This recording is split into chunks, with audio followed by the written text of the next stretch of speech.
चलिए अब नजर डालते हैं एक बार फिर उस मुद्दे पर जो देश की राजनीति में आग लगाने का काम कर रहा है। मुद्दा है दिग्विजय सिंह की पोस्ट का और उसके बाद शशि थरूर का उस पर रिएक्शन। पोस्ट क्या था, सबसे पहले आपको वो बता दें। पोस्ट में दिग्विजय सिंह ने नरेंद्र मोदी की तारीफ ऐसे की कि नरेंद्र मोदी आडवाणी के पैरों के पास जमीन पर बैठे हैं। उन्होंने इसको आरएसएस और संगठन की शक्ति मजबूती का जिक्र करते हुए पेश करने की कोशिश की। अब चलिए जान लेते पूरा विवाद क्या है। सियासत का सबसे खौफनाक मंजर वो होता है कि जब घर के सबसे पुराने भरोसेमंद सेनापति ही दुश्मन की ताकत की चमक देखकर उसे सरेआम सलाम ठोक दे।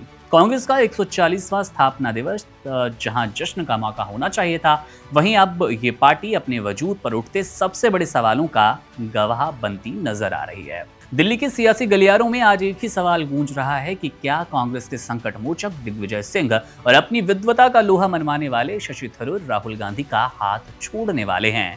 क्या दिग्विजय सिंह का अचानक उमड़ा आरएसएस प्रेम और शशि थरूर की अनुशासन वाली नसीहत महज इत्तेफाक है या फिर बीजेपी की ओर जाने का किसी गुप्त रास्ते वाला प्लान?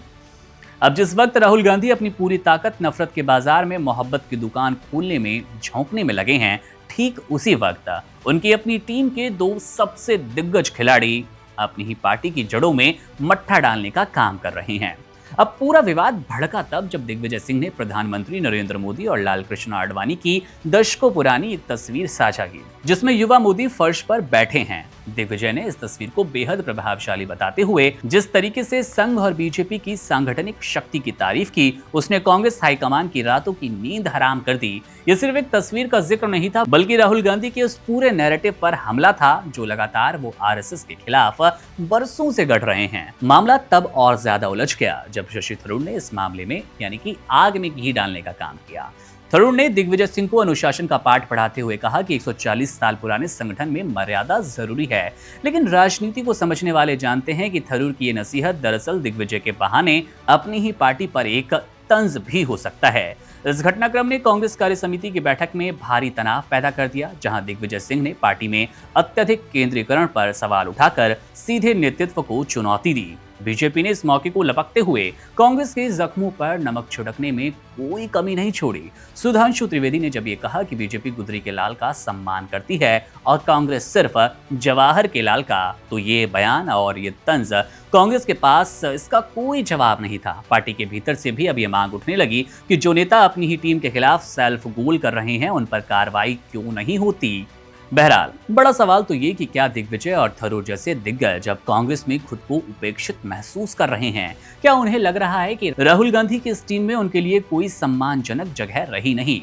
दिग्विजय सिंह का सफाई देना केवल एक कार्य प्रणाली की तारीफ करना है, किसी के गले अब ये बात उतर भी नहीं रही। राजनीतिक विश्लेषक ये भी मान रहे हैं कि जब बड़े नेता इस तरह की भाषा बोलने लगे तो वे अक्सर अपनी अगली पारी की जमीन तैयार कर रहे होते हैं।